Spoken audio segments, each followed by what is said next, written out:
Di ba dapat ang safety officer nasa field naman talaga yan? Hindi naman talaga dapat nasa opisina ang isang safety officer, kundi nandun kasi nandun ang mga workers, nandun ang nagtatrabaho. Yun nga lang po, no, si safety officer, may iba pa kasi po siyang trabaho, aside po sa pag-i-inspect.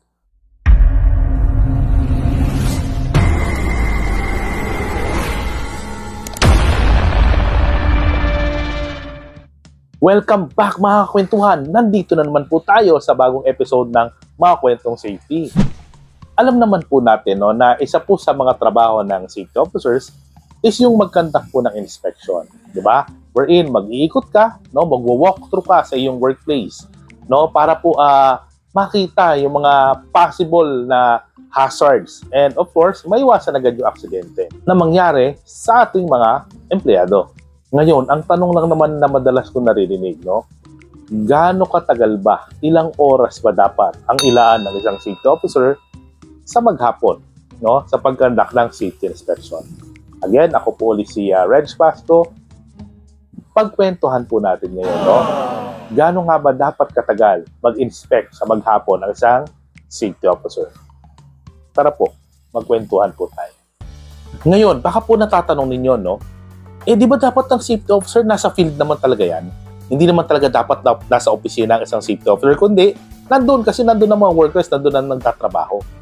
Well, maaring tama po kayo, no, na ang safety officer, in a way, dapat talaga is nag-check, nag-i-inspect din po ng mga trabaho ng mga workplace natin para masiguradong safe po ito, no?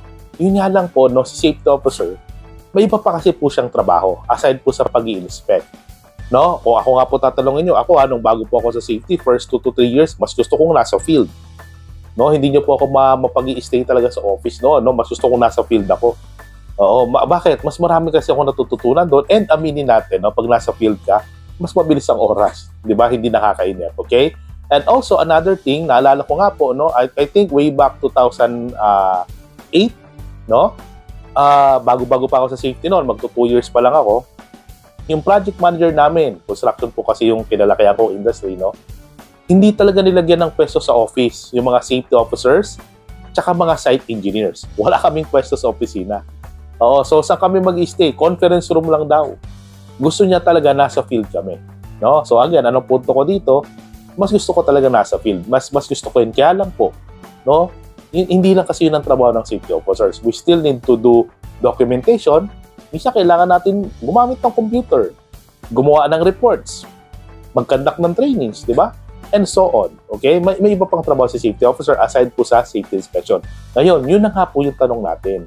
Ilang oras po ba dapat ang ilaan ng isang safety officer sa maghapon, no? Para mag-conduct ng safety inspection? Gaano katagal ba dapat talaga si safety nasa field? Yung pong pag-conduct ng safety inspection, no, ng isang safety officer, kung gaano ba talaga kadalas or katagal, no, sa isang maghapon, well, marami po kasing factors dyan. Number one, nandyan po syempre yung gaano ba karami yung tao. Okay? Another po is, gaano ba kalawak yung area nyo. And of course, nandyan din yung ano-ano bang materials, chemicals, and mga proseso meron sa workplace ninyo. Ngayon, pag-usapan po natin, no, ididepende na lang po natin siguro sa safety officer level. Kung ikaw po ay safety officer 1 or safety officer 2 o yung mga entry levels po, no, sa safety officer, tapos, ang inyo pong area ay low risk, no? Ang suggestion ko po is, inspectionin pa rin po natin yung workplace natin on a daily basis. Kahit low risk pa yan. Although, ang iba po, ina-advise, no, na pwede naman daw once a week na kung low risk lang.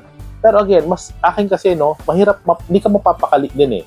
No, na alam mong may mga hazards yan, tapos anytime pwedeng may mangyari aksidente. Kaya I would suggest, everyday pa rin po. No? Ngayon, ang tanong is, gaano kahabang oras ang ilalaan mo sa maghapon? Okay? Ito po ay suggestion ko lang. Siguro sa umaga po, no? Maglaan kayo ng 30 minutes to 1 hour na safety inspection. And sa hapon po, another 30 minutes to 1 hour na safety inspection. Again, huwag niyo pong kakalimutan, ito po ay for low-risk establishments lamang po. Ngayon, kung ikaw naman po ay nasa medium risk or high-risk establishment, no? Of course, same thing. Ito, sigurado po, daily inspection na po talaga ito, no? Gaano katagal ba, no, na oras sa isang araw? Dahil po tayo ay medyo baguan pa, no, and medyo critical yung area natin, ang suggestion ko po is 6 to 7 hours, no? Mas mag-focus po tayo sa field. Okay, yun po ang suggestion ko. Bilang bago pa lang sa linya na to, mas magandang nakikita natin yung action mismo. Kung ano man, anong industry man yung pinasok ninyo. Okay, and remember po, pag nasa field tayo, no, mas marami tayong makakausap. No, matututo tayo sa kanila, sa mga workers, sa mga supervisors, no, sa mga managers, no, nakakausap natin sila, yung mga experiences po nila, no, naririnig natin yan, matututo tayo yan. Okay, and again, hindi po masama magtanong. Halimbawa, nakikita nyo yung isang nag-operate ng isang machine. Pwede tayo magtanong-tanong doon. Okay? Yung isang welder, pwede tayo magtanong-tanong doon. Yung isang operator ng, let's say, ng crane, pwede tayo magtanong-tanong doon.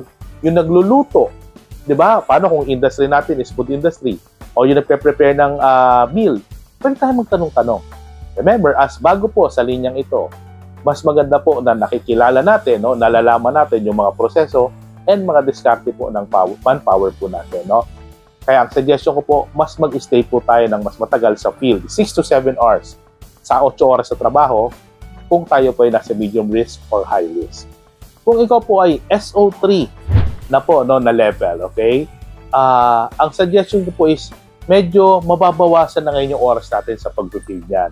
Kasi as an SO3, syempre mas level up na po yung mga nakakausap po ninyo, no? Usually supervisors, managers, no? And even yung owners po ng company natin, nakakausap nyo na yan, okay? So, meaning po, this time, kailangan medyo bawasan nyo na po yung oras ng pag-field po ninyo, no? Ang suggestion ko po is, siguro 3 to 4 hours per day. Pwede na po yun kung tayo po ay SO3. Mas maraming oras, syempre mas okay pa rin. No? Ang ina-highlight ko lang po dito is this time, magbigay na po kayo ng oras sa pag-prepare po ng mga training materials, pag-prepare po ng mga reports, pag-review ng procedures, pag-conduct ng mga meetings, pag-conduct ng mga trainings, pag-attend ng mga meetings, pag-attend ng mga trainings, and so on.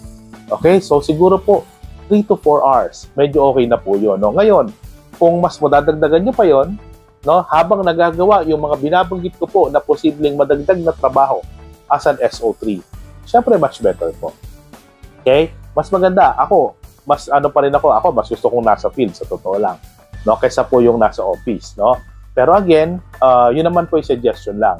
Ang sinasabi ko lang naman po is, since SO3 leveled up na po, may experience na po ito, no, kumbaga lalagpas na kayo dun sa level ng baguhan, no, kailangan bigyan nyo na ng oras yung iba pang trabaho ng safety officer para mas magampanan po natin na maayos yung ating mga responsibilities.